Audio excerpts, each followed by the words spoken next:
જય સ્વામિનારાયણ। આજે વાત કરવી છે શાંતિનું ચિત્ર।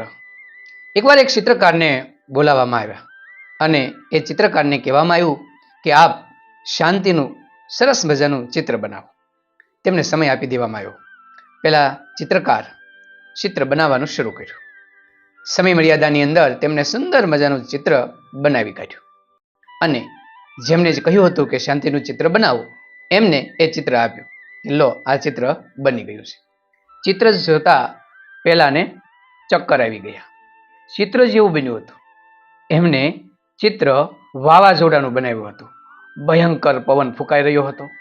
વૃક્ષો અહીં તહીં ખેંચીને પડ્યા હતા। કાળા ડિબાંગ વાદળાઓ ચડ્યા હતા અને જોર જોરથી વરસતા હતા। ક્યાંક એમને વીજળી દોરી હતી તો ક્યાંક મોટા ધોધ દોર્યા હતા। નદીમાં આવેલું પૂર દોર્યું હતું તો ક્યાંક આખું ગામ તારાશ થઈ ગયું હોય એવું ચિત્ર હતું। પેલો માણસ આભો બની ગયો કે આવું ચિત્ર, આ શાંતિનું ચિત્ર। એ સમયે એ ચિત્રની અંદર એક મોટા પથ્થર ઉપર એમને એક પક્ષી બનાવ્યું હતું। પક્ષી એકદમ શાંતિથી બેઠું હતું અને એટલું સુંદર મજાનું એક ગીત ગાઈ રહ્યું હતું ને એવું લાગી રહ્યું હતું।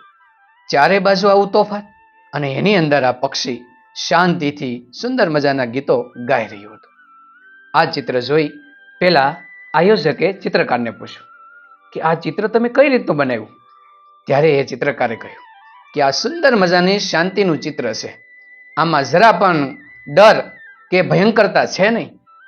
પેલા કે શું વાત કરો છો? આવા વાવાઝોડાની અંદર શાંતિ કેમ રાખવી? ચિત્ર જોઈને મને શાંતિ નથી રહેતી। ત્યારે એ ચિત્રકારે કહ્યું કે આ સંસારની અંદર એટલા બધા વાવાઝોડા છે કે ન પૂછો વાત। પેલી બાજુથી ચડે, ઉત્તર, પૂર્વ, પશ્ચિમ, દક્ષિણ, ગમે બાજુથી વાવાઝોડા આવે અને ન આવવાની મુશ્કેલીઓ આવે, એ મુશ્કેલીની અંદર માણસ શાંત રહી શકે ને, એ ઉત્તમમાં ઉત્તમ શાંતિનું ચિત્ર છે।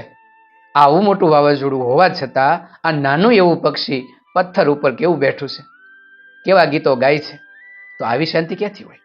આજુબાજુ આવી બધી મુશ્કેલીઓના પહાડો અને વાવાઝોડા હોય અને એમાં શાંતિ મળે, એ સાચી શાંતિ છે। બાકી ચિત્રમાં દોરવાથી શાંતિ મળતી નથી, સ્થિરતા આવતી નથી। પેલા આયોજક એમને મનોમન વંદન કરી રહ્યા અને તેમને બથમાં લઈ અને ભેટી પડ્યા। વંદન છે આપને। આ ચિત્રકાર બીજું કોઈ નહીં પણ કલાગુરુ એવા રવિશંકર રાવળ હતા કે જેમને ચિત્રોના અદ્ભુત નમૂનાઓ ગુજરાતને આપ્યા છે। દેશ વિદેશના લોકો આજે પણ તેમના એ નમૂનાઓને જોઈ અને નવાઈ પામે છે। આવું સુંદર ચિત્ર બનાવનાર આ રવિશંકર રાવળને આપણે વંદન કરીએ।